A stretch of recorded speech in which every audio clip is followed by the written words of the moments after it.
Hello, how are you all doing? My name is Tony, and today I'm gonna present my final stage 2 portfolio. So here goes. So this year, our design goal aims to create a mini city ensemble, which aims to create a variety of civic rooms that form a vital and lively community-based urban public space. Our site is a car park managed by PDC, which is located on Bethnal Green Road. So in my proposal, I designed a series of buildings which purposes were driven by public request. And I also considered the council's opinions and also trying to respond to the rising housing crisis in the UK.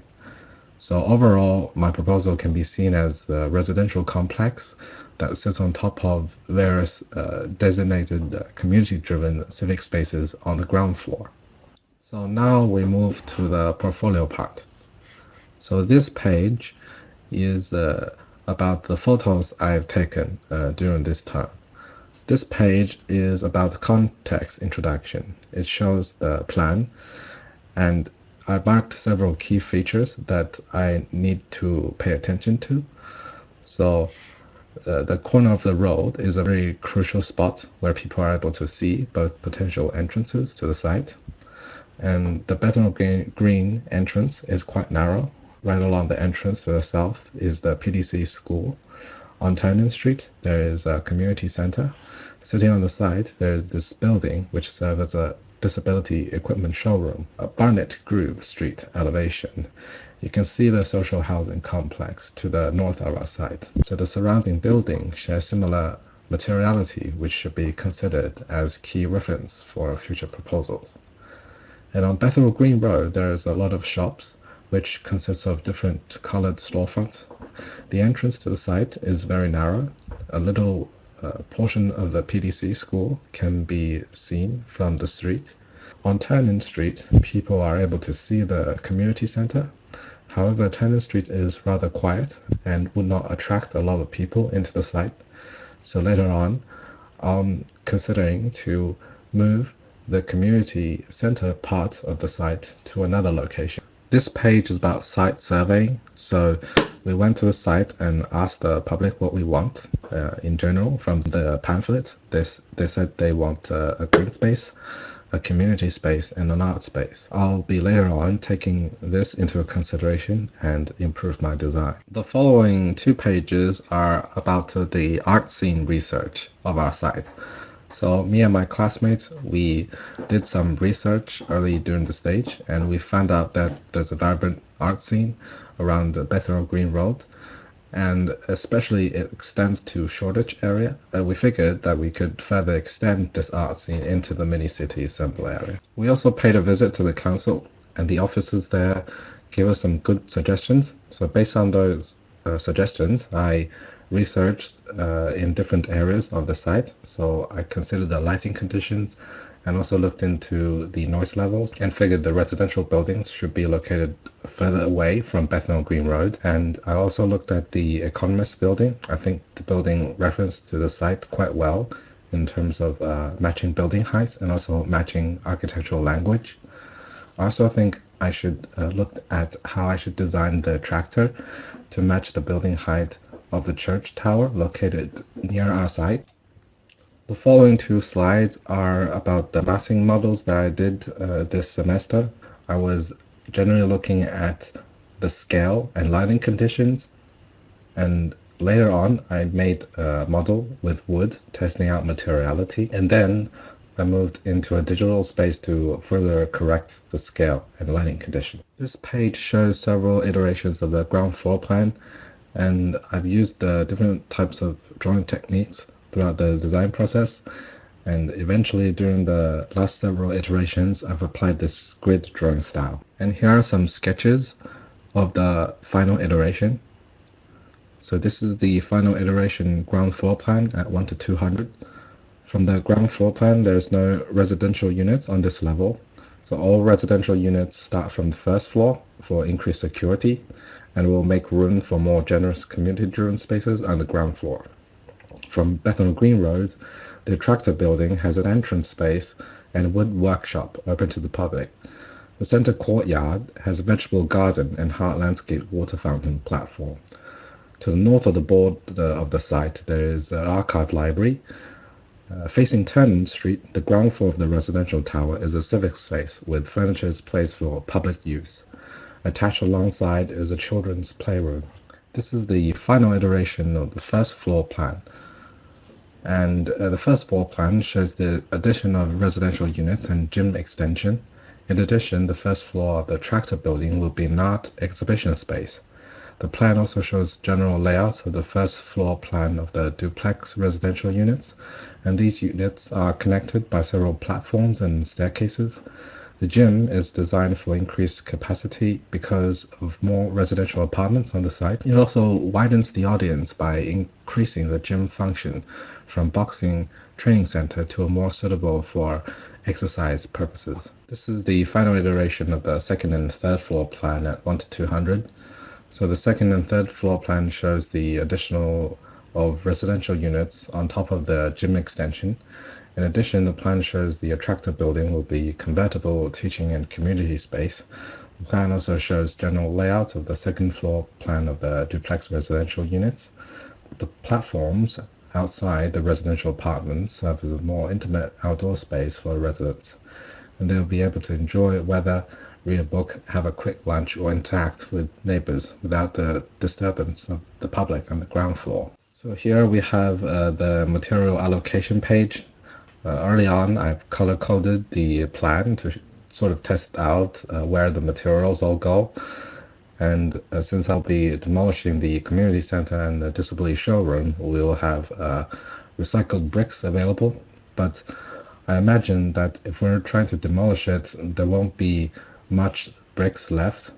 Maybe 80% of the bricks can be reused. So judging by the size of the building, there isn't that many bricks. So primarily it will be used to build the gym extension, and also will be part of the platform in the courtyard. And also there will be parts of the brick used on the residential buildings as its shading elements. The following couple of pages will explain how the residential buildings work.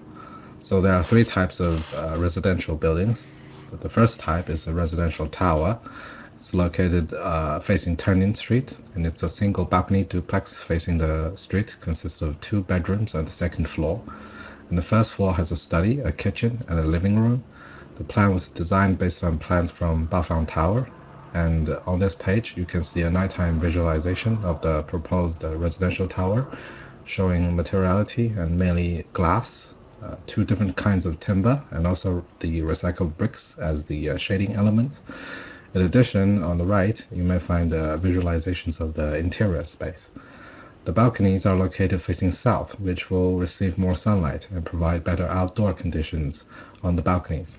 And these balconies have perforated bricks as guardrails, so the lighting condition of the interior receive sufficient shading from the sunlight. The second type of residential building is also duplex apartments. They're located on the gym extension. The materials used are quite the same as compared to the first one, and the plan is designed based on Golden Lane Estate. The third type of residential building is for artists, and there's a quarter of the space designed specifically for artist workspace, and the plan is based on also Golden Lane Estate. Here we have some visualizations of the platform view, both during the day and night. This is an example that I looked at when I designed the platforms. It's called the Earth Science Building, and it's in Vancouver, Canada. One of the main features of this building is the free floating staircases. So these staircases are fully cantilevered, and only the floor plates support the start of the staircase and the end of the staircase. So after looking at this, I have full confidence of cantilevering like staircases, but the platforms I created will be supported with addition of wooden columns. This is a section cutting through most of the residential buildings facing 10th Street, and also it cuts through the gym extension. So you can see around the gym extension, there's two columns that support the extension, and there are three columns outside that support the platform. So now we move to introducing the attractor building. So these are some renderings of how it will look like both during the day and night. And this is elevation drawing of the attractor building. So from the elevation, you can see there are many activities. So on the ground floor, you've got the entrance to the left. On the right, there's the wood workshop. On the first floor, it is an art exhibition space. The second floor is a teaching space, and also can be converted into a community space. And on top, there's a roof garden. So another example I looked at is the garden museum. There's this staircase that caught my attention immediately when I go into the museum. So I figured I can design something similar for the attractor building. Here we got the section of the attractor building. So it shows it's sort of stepping down to provide more sunlight for the PDC school, and also it shows that it attaches to the PDC school. It also protrudes outwards from the Bethnal Green Road. The use of perforated bricks in my design comes from this example called CH House Vietnam, and it uses the brick as a skin, but in my design I used mainly as a shading element, so as guardrails. But for the archive library and the children's playroom, I used the bricks as an infill. However, it's not totally perforated. So on the inside, there will be another layer of glazing. Section cuts through the archive library, and it shows there are 4 main rooms in the archive library. So the room to the left is the main exhibition space. The room in the middle is the restoration room, where staff repairs broken items and the books. Next to it is a staff resting place where they can have lunch. And in front of the room is the library itself with the bookshelves and tables and computers. Here's a visualization of the internal courtyard and vegetable garden. So one key note is that I decreased the amount of greenery space on the site because I remember the council officers, one of them said that green space requires a lot of maintenance, and since this is open to public, I want it to be low maintenance. So in the center there will be a center hard landscape courtyard for the general public, and on the side there will be a vegetable garden for children. And also added a considerable amount of artificial lighting so that during the night the space is also very welcoming and can be utilized.